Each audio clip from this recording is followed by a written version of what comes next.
Good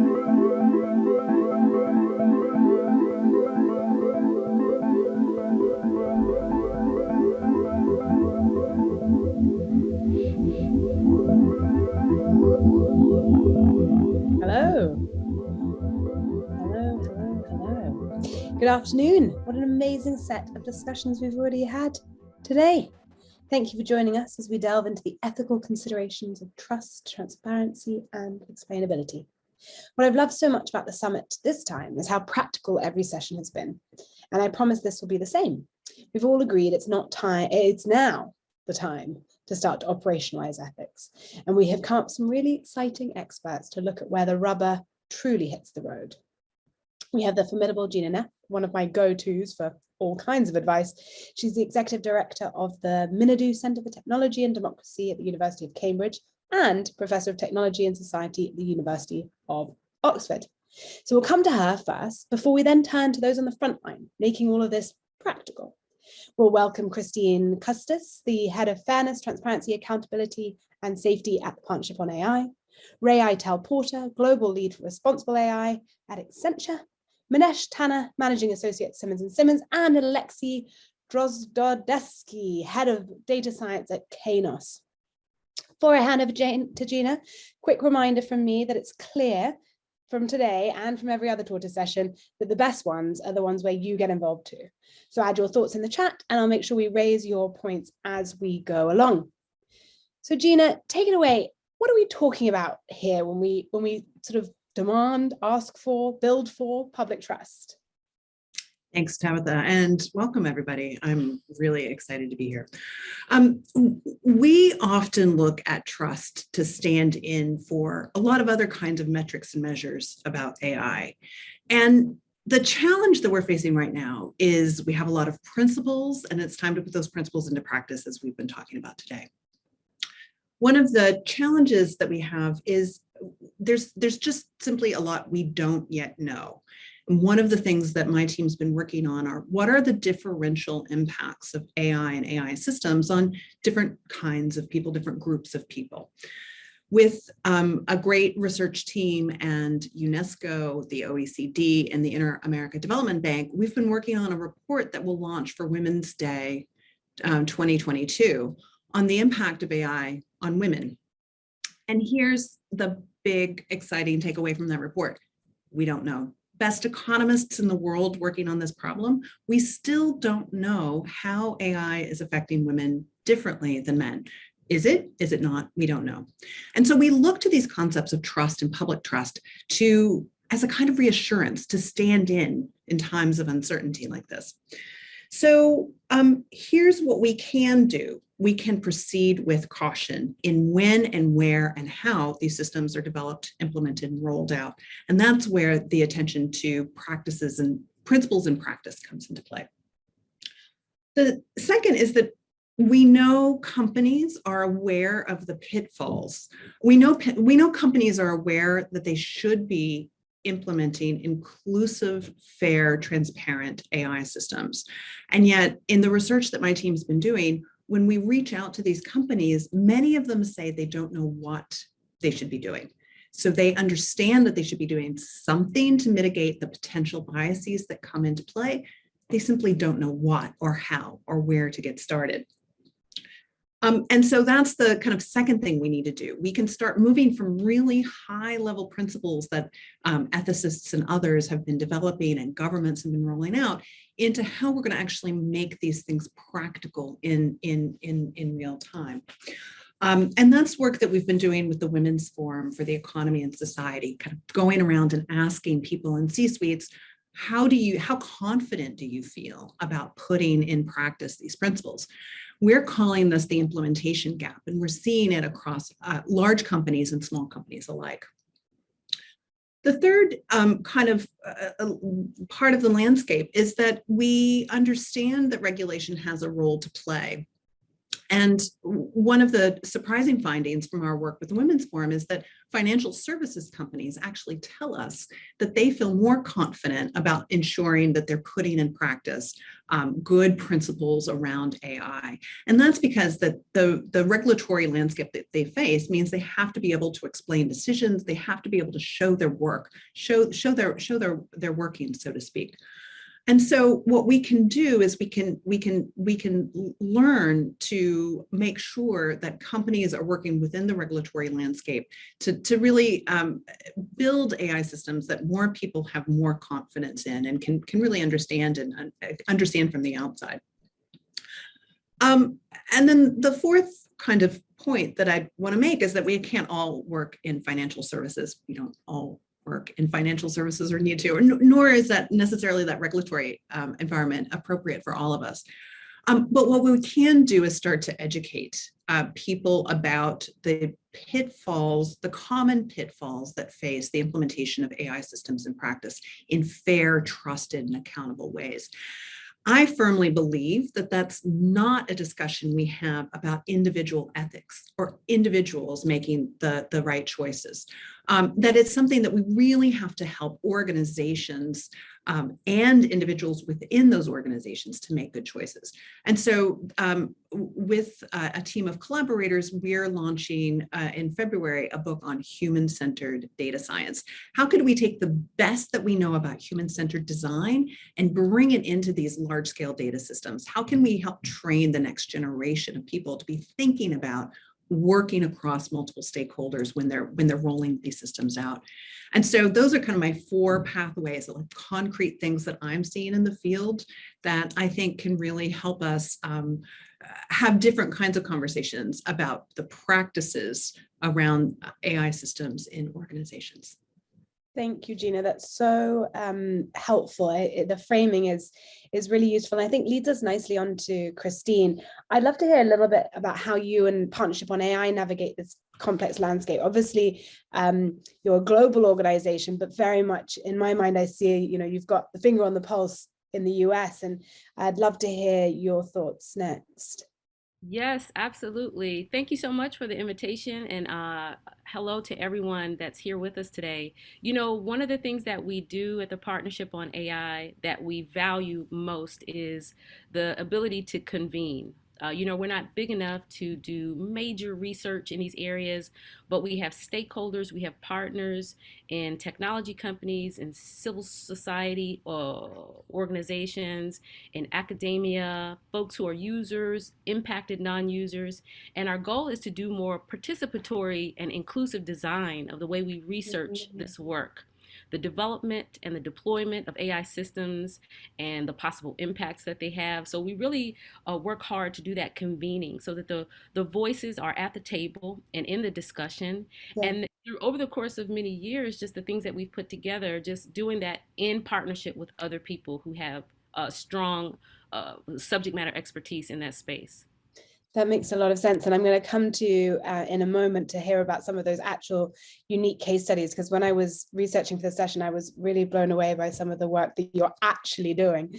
And talking about actually, Ray, I'd love to hear a little bit more about you and your role at Accenture, and how you're working to help your partners build trust in the technology. Thank you, Tabitha. Yeah, I mean, I think the way that we approach it as Accenture is actually exactly the same way as we work with our clients. Right. So it clearly does start with the principles. We think it's really important that the principles that an organization has for responsible AI and data ethics, though, are directly aligned to the core values of an organization. So from an Accenture perspective, for example, we have for quite a while been sort of very strong on our support for responsible business as a broader concept. And so everything that we do within responsible AI fits into that overall ethos of being a broadly responsible, sustainable, corporation. And it's also really important that support comes from the highest level. So our CEO talks about responsible AI and the importance of it as part of that mission. And I think that sets the tone that gives people in the organization confidence in then following the principles and sometimes making difficult choices, etc., that will need to be made. Then from the principles, it flows into governance and controls and policies and the tangible things. As Gina said, it's about how do you put those principles into practice that matters. That also flows into tooling. You have to give data scientists and people the right kind of tooling, the right kind of training. They need to understand how and where to do these sorts of things. Not every data scientist is equipped, with some of the more difficult aspects of bias or explainability. And then last but by no means least, it goes alongside everything is a training program for everyone, because we firmly believe that it's not just a technologist's responsibility. This is something that everybody in the organization needs to be part of. It's equally a business responsibility to think about the use cases and applications. So it's everyone in the organization working in tandem to support this mission. It makes a lot of sense, and good segue to our technologist on the panel, Alexey. How do you see this playing out as a reality at Kainos? What happens if we, get this wrong? Okay, thank you. Well, I'll separate it, I guess, into two parts, indeed, the way you asked. First, I would start with a couple of general comments, and I trust we will have time to dig a little bit deeper into details of practical implementations and how to go about it. General comments, first is that, there is nothing magical around machine learning and neural networks and all the artificial intelligence. The implementation of those algorithms is just that. It's algorithms, it's mathematics. It's all ultimately explainable, but to put it in one word, it's very cumbersome, right? As in the number of weights in neural networks goes in millions, hundreds of millions, sometimes billions, right? So you can actually explain all of it, unravel all of it, but it's just not feasible to fit it into a single human brain, and therefore it's not feasible for us to understand it. Now, that's first general point. Having said that, we do have plenty of explainability tools. Ray kind of alluded to them, and not all data scientists indeed have, good grasp of them, but many do. An issue with explainability tools is that most of them are just as complex as the algorithms they're trying to explain. They're still mathematical models, they're still complex algorithms, and you need expert to explain what the explainability tools are telling you, right? So ultimately for the public at large, so meaning that it's still feasible, we can still work with them and we will come back to it. But for the public at large, I would suggest we are back to square one, as in can we trust instead of trying to explain? And the answer to that is yes, absolutely we can. Most of us don't understand how the engine of a car works, but we use it every day, and so we use many other things. Moreover, they are ultimately super helpful in the ways that humans are not necessarily capable of doing things. Like for example, we can notice patterns in large sets of data, and therefore, for example, can combat corruption at a scale which otherwise we wouldn't necessarily have the visibility of these patterns. Now, ultimately, and that second part of your question, I suppose, if we don't implement that, we risk either discriminating against groups or specific kind of metrics we care about, or indeed we are risking to perpetuate that discrimination, right? And that just means that the systems which we engineering need to be done in a very informed and smart way, right? Obviously, we learned a lot and we strive to continue to get better as a society, as humans, and say if we are to include data from 50 or 100 years ago at the inputs of our machine learning systems, we will likely include the biases we unfortunately had a long time ago, right? So that's just a very simple example how potentially biases can perpetuate simply by the virtue of us blindly including data which had biases there in the first place. So we absolutely need to be kind of smart about how we go about, even at the very starting point, simply with what data we include into consideration. We do. And we also probably need lawyers. So luckily we have Manesh on the call. Manesh, how is Simmons & Simmons, but also to other law firms, how are lawyers thinking about this? What's your view on the role that legal advisors have in this conversation?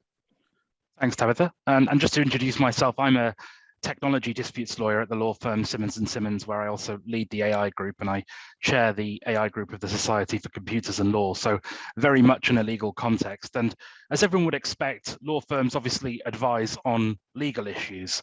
And I'll talk later about the fact that explainability, for example, is already a legal issue. But a lot of what we're talking about today is slightly softer stuff: trust, ethical, responsible AI, principles, and guidance. And one might rightly wonder whether that falls into the realm of what law firms should be doing. But what I'm finding is that law firms are advising more on issues like ethics and corporate governance. And the reason for that is because these are risks which, even if not creating legal issues per se today, are capable of creating legal issues in the future. And I think clients want to view their law firms as trusted advisors, organizations that can help them preempt risks and legal issues that could arise in the future. Now, it's often said that lawyers unnecessarily scare people, and obviously I don't like to do that. And whilst I don't think that AI risks like explainability should be a source of fear, what I would say is that they do need to be taken seriously. Ethical, responsible AI is a real and present concept. It's an aspect of corporate governance and ESG, and regulation for AI is on the horizon. So this is a very real issue, and it is capable of creating legal risks. True that. So what, as I promised we would do, is we're going to come on to some of the technicalities around how we actually start to look at transparent, explainable AI. And then what we'll do towards the end is we'll come and think about what the policy tools we have at our disposal. So first, let's come to Christine. You have a real world deployed examples, am I right, with open code, open data, where the public feedback on scenarios. I saw this online and we didn't get to talk about it, and we've got to hear more, because this feels like something that's progress in this space that I've not seen before. Yeah, absolutely. So just to clarify, going back to the point of convening, we are basing a lot of the work that we do on expertise and research and practical application that's already out there. So if you've heard of data sheets for data sets, or the Data Nutrition Label Project, or IBM's fact sheets, or model cards for model reporting. So there's a lot of work there's this compendium of documentation that we've gone through, and we've heard from experts in this space to put together a reference document that we hope could be a meaningful source for folks who are trying to practically apply responsible AI. And so one of our flagship projects is called About ML, and it's all about using documentation to action transparency. It's a way that throughout the development and deployment of any machine learning model or AI system, we use record keeping and documentation and just the culture of sharing and conversation to be more transparent and to improve the responsible nature of the AI we produce. Some of the practical applications that we have as a part of the partnership are the AI incidents database, and it's a repository of harms. So these are harms that AI has already produced and are out in the wild, and we just keep a record of that as a way for organizations to look and see what has been done in the space of facial recognition or autonomous vehicles. So if you're in the process of producing something, you can see some possible risks that you might face. So what we're trying to do mostly is bridge that gap between the academic theory and get to the place of the practitioner who's boots on the ground trying to do this work, and give them recommendations and interventions to help them to be responsible in the way that they produce AI that impacts people.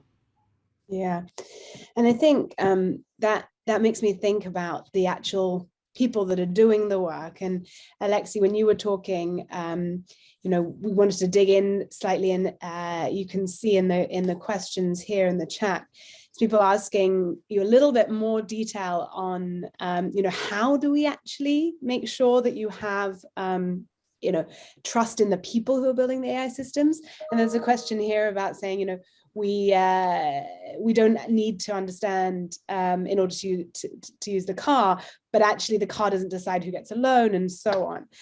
So I'd love to dig into that a little bit more. Yeah, we can take that discussion to the philosophical conclusion about car. But short of that, so I promised a little bit of practical, I suppose, thoughts around it. So for the technical implementation point of view, so we indeed have explainability tools, and even if majority of them need expert to work with, I mean, AI machine learning algorithm, they're at the high level pattern finding machines, right? Which means that once we found the pattern, once we made a prediction or inference of some sort, right, we can generally point to a pattern which kind of have driven this prediction, this inference, this whatever. And some algorithms are also a little bit easier to use for this than others. Let's say in insurance and financial sector and insurance space, that's why, say, tree-based algorithms are generally preferred, because it's a little bit plain explanation, right? And also because of legislation and then generally because of preference and I suppose good practices, machines are not necessarily making a decision. They're just like a silent advisor sitting on the table, and they're producing these results. And then, say, indeed, a triage team within an insurance company takes this kind of the decision which was obtained thanks to the machine learning model, and then the pattern, so to speak, which underline this decision, and then they just consult this, right? So it's not necessarily a blind trust into it. And then I suppose, again, coming back to the practical level for the general population, the way we kind of can enhance and establish further deeper trust into what's being predicted and inferred by the algorithms is testing. A lot of testing, right? So we are talking about cars or indeed planes. We are not driving them or flying them because we know how they operated. It's because we tested them millions of times, and we know to trust them because they worked majority of those millions of times, hopefully, right? Likewise, if we know what to test for in our algorithms, in our solutions, in our implementations, we just need to make sure that together as engineers, as scientists, as well as ethicists and everybody else who would like to be involved, and people should, they just need to ask all the questions which the algorithm should answer correctly, so to speak. Yeah. And if it fails, say in a particular dimension that we would like to protect, then we go back to the drawing board and fix that so that it doesn't discriminate, let's say, based on gender or any other dimension we would very much like to preserve proper. Right. And I think David Woods made a good point here that testing can't prove that a system works in unforeseen circumstances. So actually, in some cases, we rely on the plane, maybe to extend the analogy, because we know that the pilot has done, a huge amount of flying. And I'd love to come to Ray on that point. I know that we've discussed in the past, how do we make sure that professionals feel confident? And you were talking a little bit in your intro about training. I'm wondering what you've seen in that space. I think that's a really important point. I've been watching that debate about, how certain we can be about certain things. And I think from my perspective, there's two ways that we trust anything. One way is that we fully understand it ourselves, and therefore we've made a judgment ourselves. And the other way is almost kind of blind trust, but that means that we're trusting someone else to make that choice for us. And that other person is generally a professional of some sort, maybe it's a friend, but often a professional. And that's where I think it's really important that we introduce standards, etc., into the data science profession to give people a similar level of confidence as we might have, let's say, in medical professionals who all are accredited to a certain standard. And one of the things that I see in my role as co-chair of the Government's Data Skills Task Force is a really interesting development that's the Alliance of Data Science Professionals, which has been around for about a year now, I guess. And the group there comprises many different bodies and learned societies. So British Computer Society, the Royal Statistical Society, the Turing Institute, the Institute of Mathematics. There's a large group of them who've got together, and essentially what they're doing is trying to arrive at a set of accepted standards for data science. Then those bodies that are members of this group will offer a certification against those standards, and they will also accredit university courses. Yeah. So we'll start to see accredited university courses akin to medicine, etc., where there's some common set of standards, and they want to set up a a searchable database of accredited professionals. And I think that whole process would really help to bring additional confidence into the system at large. Yeah, I like that. I remember a few years ago, we used to talk about, an oath, like the Hippocratic Oath, didn't we? And that idea sort of went away, but this sounds like a better version of that. Gina, you and I are both good friends with some of the more activist AI whistleblowers, in some cases you could call them, people who are calling out bad data scientists. What role do you think incredible women like Tima Grebru and Margaret Mitchell, Ruman Chowdhury have in this space to hold others to account? And are you seeing a shift in the tides? Well, the fact that we can talk about these names outside of the organizations, and the fact that, the idea that Timnit's latest project makes headlines in the Washington Post today, I think shows us we're really changing the conversation on these principles. But it comes right back to something that Ray said earlier today, is that we can highlight what organizations' values are. And when we put data at speed, scope, and scale, we end up amplifying those values. And so part of the job is to make sure that we get data science right, that we get AI, we get ML, we get the implementation right. But the other is to really understand, why are we doing these particular kinds of projects in the first place? Asking really hard and difficult questions about each and every project to say, what is it we're trying to learn? What data are we using to try to learn that? And who's going to benefit when we get the answers? And if we take those kinds of questions, we get to some really fundamental questions about power and about values that aren't easily answered. Yes, companies have to serve value for their clients and their customers. They have to do that with attention to the bottom line. But can they be asking these questions in ways that do less harm than currently some of the systems are in place? So yes, I think we're having different kinds of conversations that are being pushed by activists, ethicists, and others.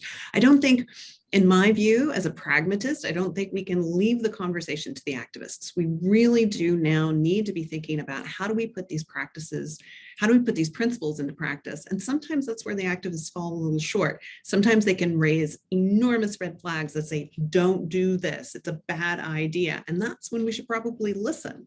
Yeah. Right. And I think that's also where regulation needs to come in, where we're in a scenario where this isn't just let's hope and let's all hold hands. John Norton has got a really good question. I wonder whether we can ask John to ask it to you all in person. If not, I'm going to read it out. But I think he guides us nicely into the third section of our session. I'm going to read it out for him. I don't see him replying. Or do I? No, I don't. So he said, what happens when ethical principles are in direct conflicts with the business model of a company using machine learning tools?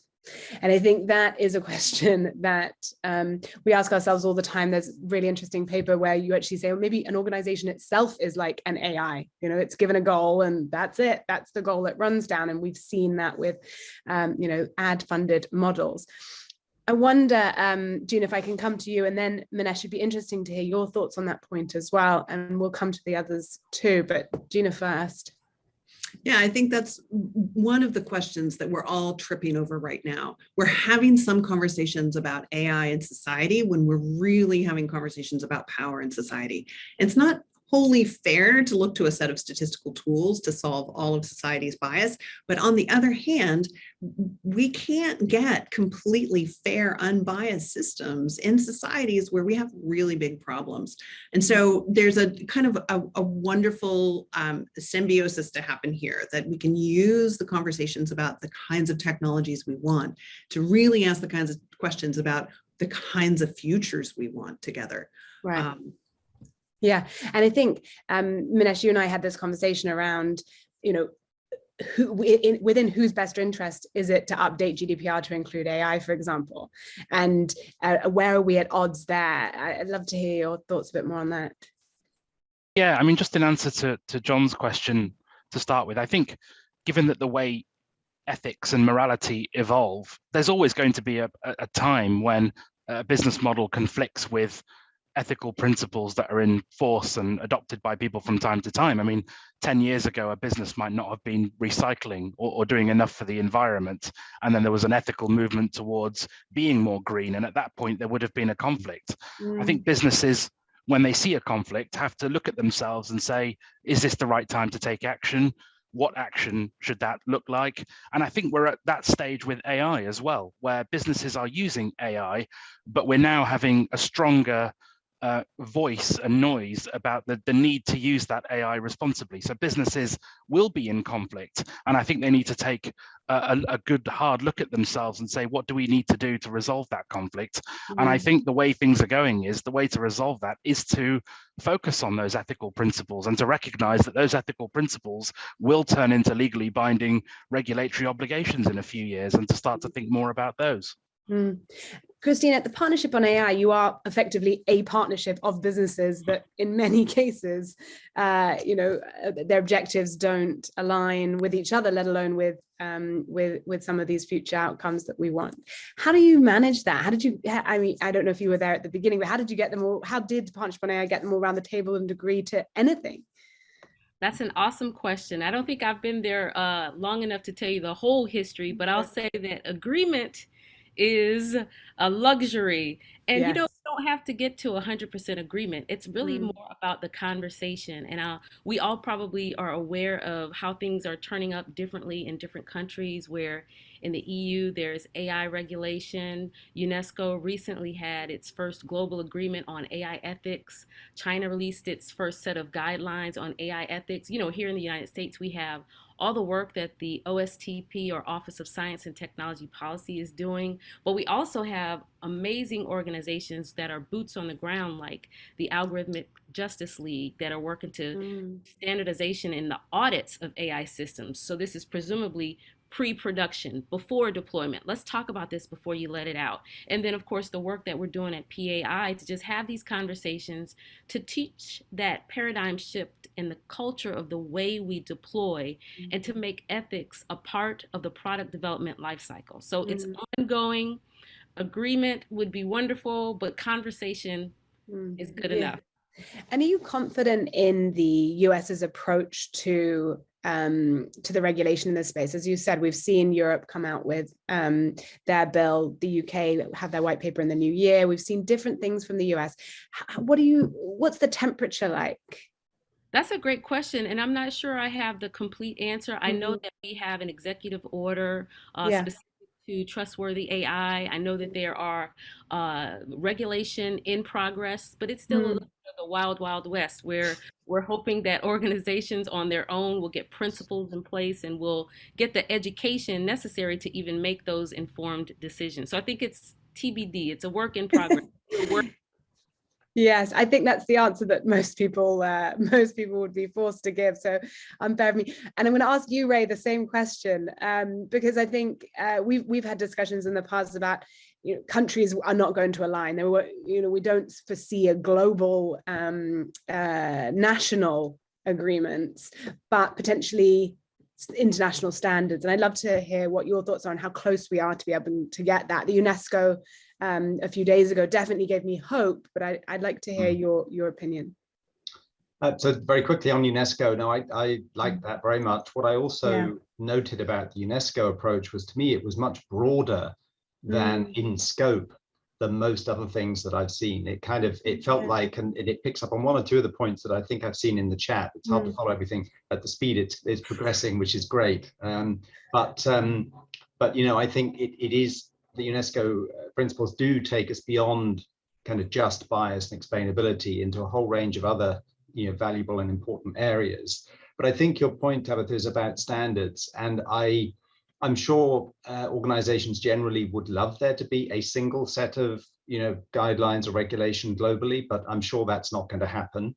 I think what would be most practical for organizations operating at a multinational level is if at least there could be agreement on definitions and standards, and maybe on some of the principles at a high level, and then different countries can set the bar in different places.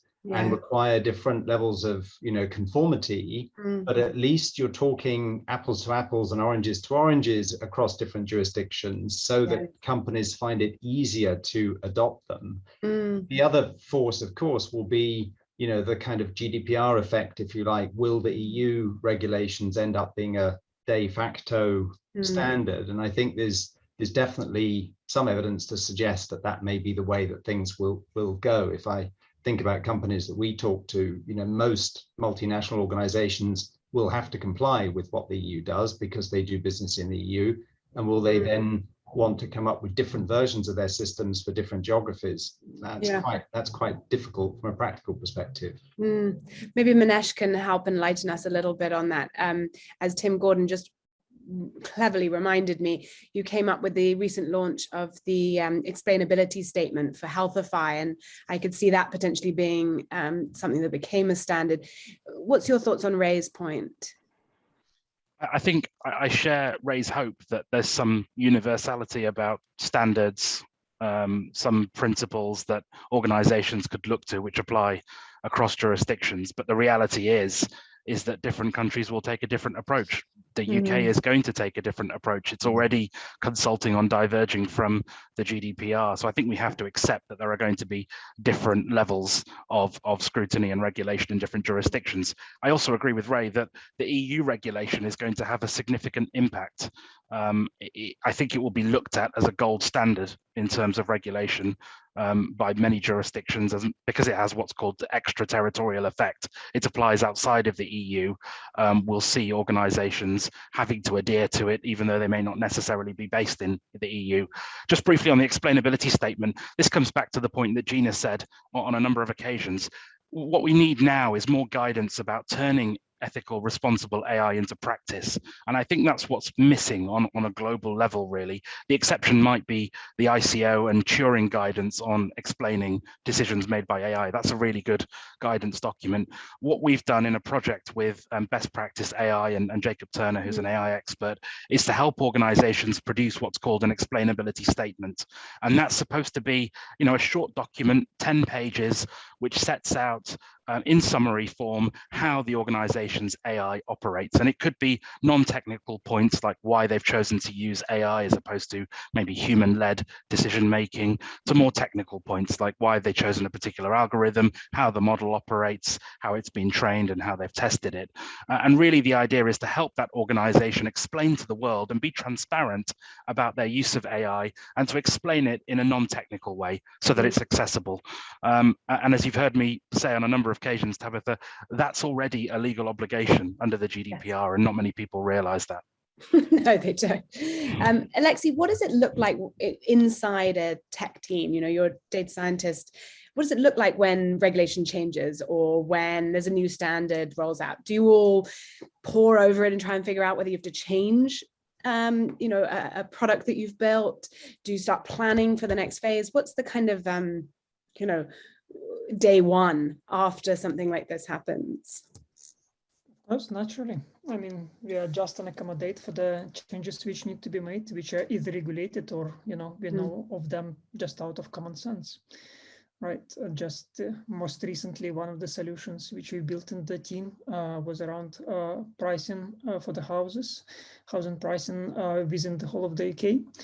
And we built quite complex, sophisticated model, which was also quite accurate and pushing state of the art. And we, leveraged a whole bunch of data sets for it, including the ONS data set, that is census data around the population in UK, right? And for some purposes, it could be useful, for example, for ONS collect data on ethnicity. Right, but that's not data, not the kind of data which should be included into housing pricing. So we excluded it, right? And that's just one of the examples. So absolutely. And Jeremy Walker had asked a question a little bit higher up about the skill sets. Jeremy, are you there? Can we come to you? And I'm going to go for a second try to see if we can get someone to join us. If not, I'll read what he said, because I thought it was a good question for all of you. Okay, so, oh, yes, he's here. Jeremy, ask your question to the team. Yeah, I was just wondering, as AI is increasingly adopted across a wide variety of verticals, you know, a lot of the rate of that earlier today, and we necessarily then starting to look to regulatory environments and public service bodies to keep track of that and make changes to legislation and try and rein in bad actors. But there is a fundamental problem in that regulation is always a bit of an arms race, and keeping track with the changes in technology does require having the best people around to do it. And the discrepancy in salaries between the public sector looking at this and the private sector looking at this is in 3, 4, 5 times in some instances. And you know, I wonder to what extent we as practitioners have a duty to be raising the alarm with government and saying, actually, you know, you can no longer have top level executives who you're paying £80,000 a year to in order to police this stuff. It's just not really viable. And what should and could be done there? That's a good question. I'm going to come to Ray first, and then Christine, I'd love to hear how you do that in the States, because I feel like recently the administration has hired some of literally the biggest superheroes on the planet, and so I'd like to hear how that's happened. But Ray, what are your thoughts on this? Because obviously you've straddled both worlds. I mean, it's a very interesting point. I think it's a matter of doing lots of different things. There's no single answer. So agree about the point in terms of regulators, etc. But fortunately, regulators tend to seek opinion consultation with people in the industry, with academics, etc. So they try to bring in, you know, the best possible thinking that they can as they're formulating their views. But I do think regulation generally is going to be behind, and that's also almost inherent in regulation. I'm sure Manesh would know much better, but you know, I mean, regulation needs to be really careful before it does things. So you tend to have to wait a certain amount of time to be sure you want to do something. And therefore, absolutely agree with Jeremy, it's incumbent on the actors in the space to, you know, be adopting the right principles and acting in the appropriate way, etc., until regulation comes along. Yeah, I think that's a good point. I've actually been a part of the Alan Turing Institute's Office for AI commissioned review of the regulators, and it looks like they'll come out in the new year and say, if we don't have a common capacity across all of them, we're going to fail.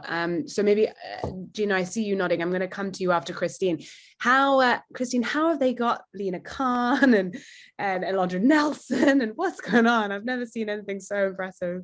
I know, it's exciting, right? So Yeah. They're doing a lot of really wonderful things. They've recently been talking a lot about the Bill of Rights. Also another organization, OECD, Organization for Economic Cooperation and Development, this framework for the classification of AI systems. And I think what we're seeing is a lot of people trying to put in a framework for us to build around, a framework for us to build on top of and have these meaningful conversations and build lasting tactical tools that we can use to actually do this work and not just talk about it, not just have, you know, a set of principles on our website, but like how we do this work. So I think they're working really hard to put frameworks, actionable frameworks in place. And, you know, we're trying to take advantage of that and push education to change the culture. And you also, in the US, almost have like a feeling of national service, where you see tech people go in, work for the institution, and then leave and come, you know, a revolving door. Megan Smith, as one of Obama's CTOs, is a really good example of that. What do you think sets that culture up, where people are happy to work for the administration and then back into industry? Yes, and you know, we've done it a lot. I'm in the Maryland, so the Washington, D.C., Maryland, Virginia area. It's a federal town, so you're supporting government. You're going from civilian agencies to intel agencies, and you're just seeing all of these things and seeing how it's done. Most recently at PAI, we've had conversations with the General Services Administration, just talking about the people who actually create the templates for contracts.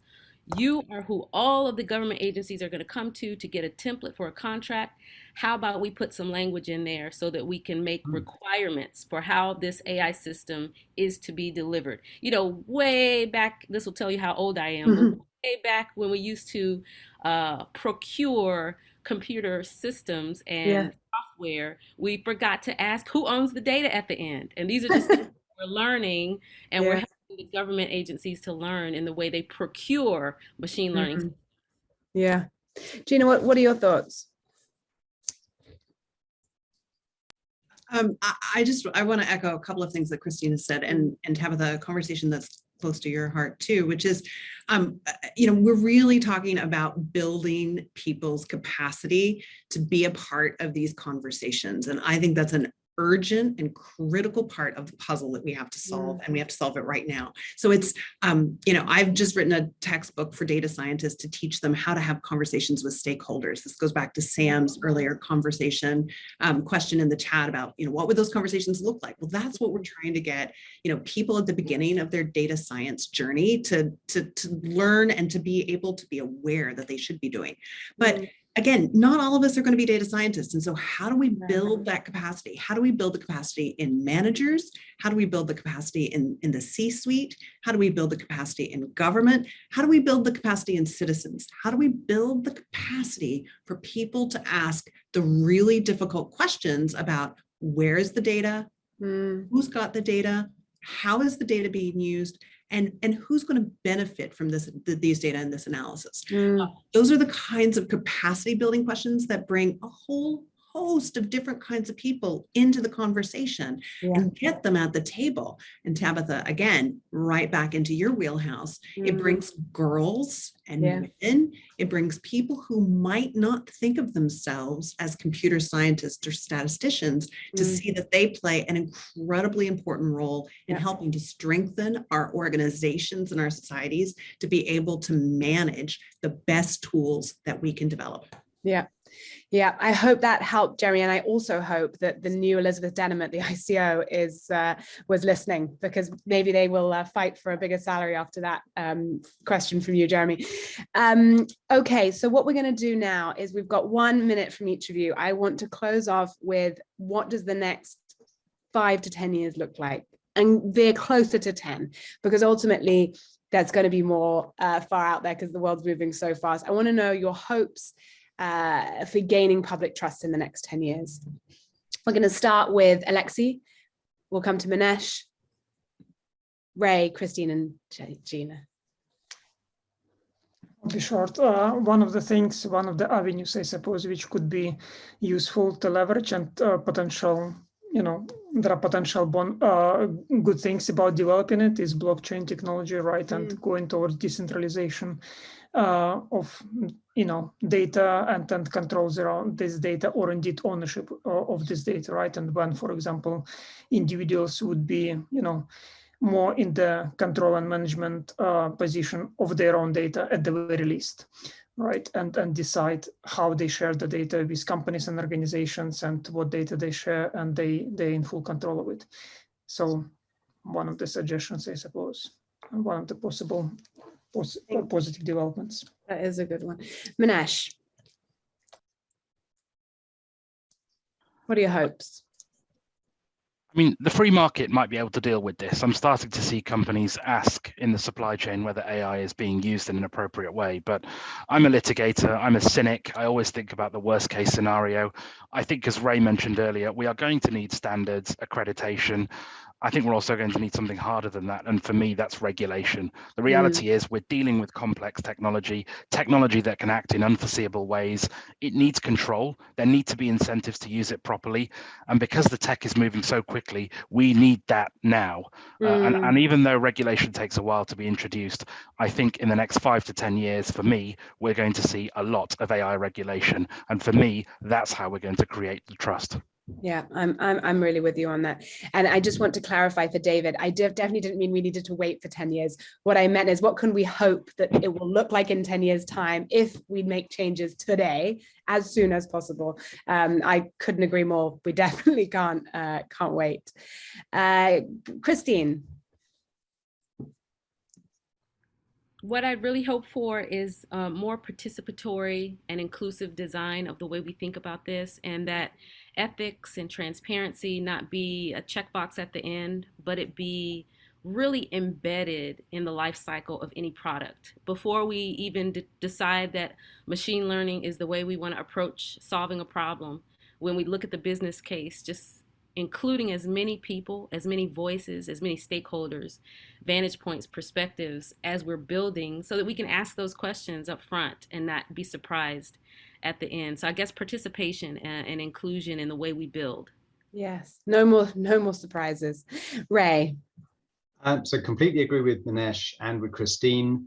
I think the one additional thing I would say is bottom up. So what I mean by that is, you know, people often say that what people remember are stories and the little things, but that you know, stories that get relayed. And I think we have to make sure that in day-to-day activities where people interact with AI, they have a positive experience, they understand what's going on, they feel it was explained to them, and they feel good about it, and then they can tell that to other people.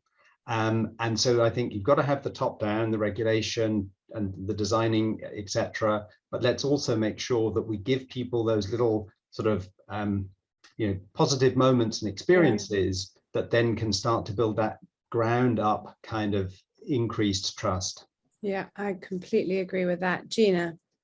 We can't get to those better stories unless we, if the big tech companies dominate the narrative. So the one thing I'd like to see in the next 10 years is that we have many more stories from many more places, just as Ray said. And how do we get there? My future looks like something going on today at the University of California, Berkeley, where 75% of all students take their intro to data science class called Data 8. And if we were able to get 75% of all university students to take a data science course and understand, it would change the face of democracy. And Manesh, it would get lots more people active and engaged in these conversations. And that's where I think the change comes from. I couldn't agree more. And let's extend that to the national curriculum for all above the age of 5, because really, why wait till they get to university? Thank you all so much. What a superb session. I have learned a huge amount. I hope everyone listening has too. And good news is in 10 minutes time, I'll be back to talk about financial services, and I will be taking a lot of what I've just learned now to talk to them about. So thank you to this group, Ray, Manesh, Gina, Alexey, Christine. Thank you very much. See you all soon.